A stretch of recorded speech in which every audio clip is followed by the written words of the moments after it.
Hi everyone, my name is Anthony Cummins and welcome to this video. Right, what I want to do today is give you a little bit of information and then pose a question to you which I'd like you to discuss in the comments below. So what I'm going to do first is give you this picture.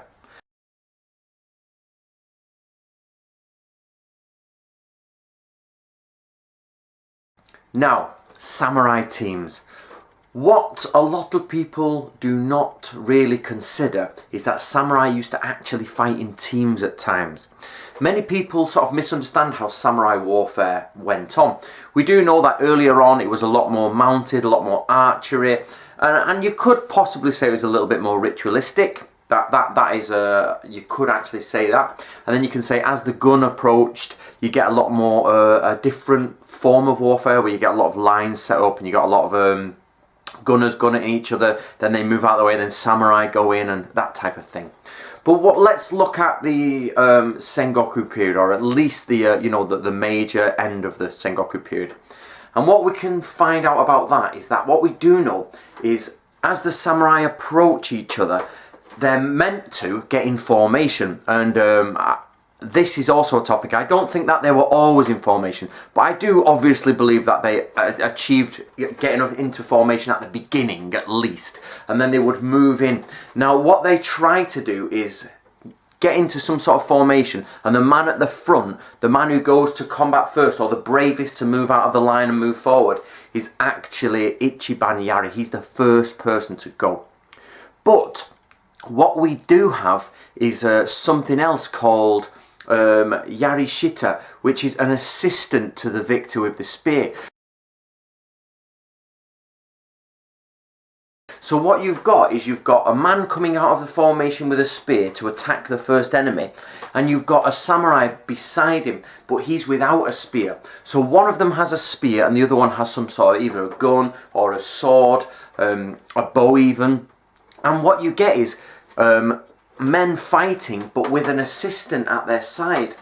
Now also we know this is a fact from other things, like I produced the book Samurai War Stories, and we know in there it says a man came out with a big rake and he was raking people in, and his assistants were cutting their heads off and he was raking them. So he didn't actually physically win the combat, he didn't get them, restrain them, kill them. He literally hooked them with the barbs, pulled them in, and didn't even left the other people to kill and deal with them. But he gets the credit for being the hard man, if you want. So this idea that samurai face off all the time, one-on-one, and they fight in a very individualistic style may not be true. And what we have is more of a first off formation is gained, people are marching. Remember the Bansen Shukai talks about marching with the drum, boom, boom, and everybody's going forward, and you'll have your assistant with you, and then you go to strike and assistants are shooting arrows. So we've got a new book coming out. This is called Book of Samurai, and this talks about this. This is based on the tactics of Natori Ryu, Kishuhan Gungaku. And they say, as you're moving forward to spear, your side assistants should be shooting bows, you can even shoot muskets, you can hit with swords. So what you've got now, instead of this idea of one-on-one, you've got one-on-one with people coming at you from the sides with bows, with swords, and with guns essentially as well. So this becomes a little bit problematic for our image of the samurai. So first of all, what I want you to do is just at least put this in your head. You don't have to consider this as a closed matter. Just understand that when the samurai were moving forward, most likely in formation, they would have assistants, and that you wouldn't always be facing off against one person. You, as a samurai, may be facing off as a man with an assistant, or he may be a man on his own facing off with you and your assistant, or it might be two samurai and two assistants who can also be samurai. So you get this idea of people teaming up to kill together. We also see in some documents, multiple people holding samurai down and cutting their throats, people aiding each other. I think what I'm trying to say is in samurai warfare, you can help people all the time. It's not a problem. In street combat, you can help another man, two people versus one, not a problem. And in battle combat, you can help two people versus one, not a problem. So, this image is starting to come out of the documents.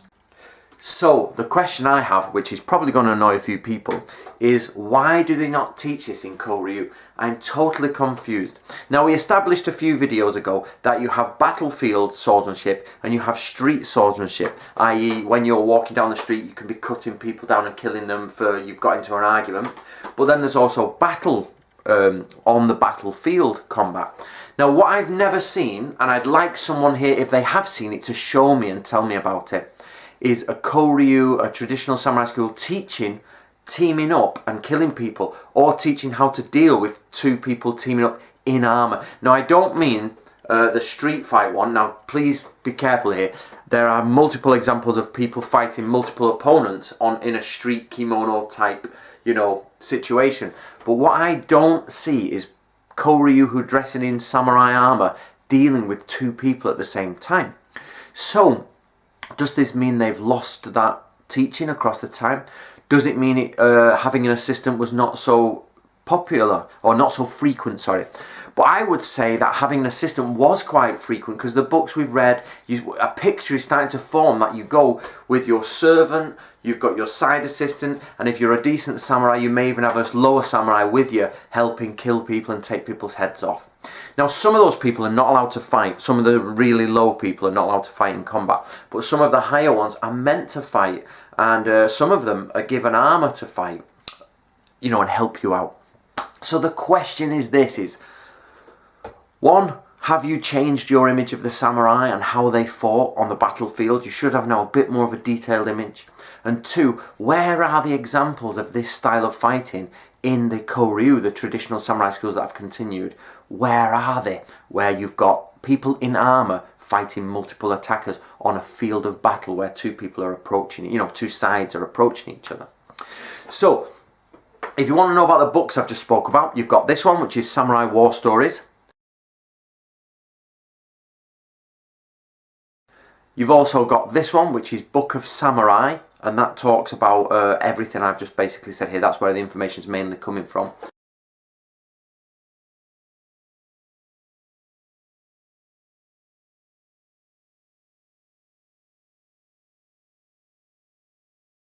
Then you get Book of Ninja, which has a military section at the end, and this is to do with the drums and how armies move together. And then lastly, you've got Samurai and Ninja, which is my newest book coming out, which of course breaks down lots of this stuff.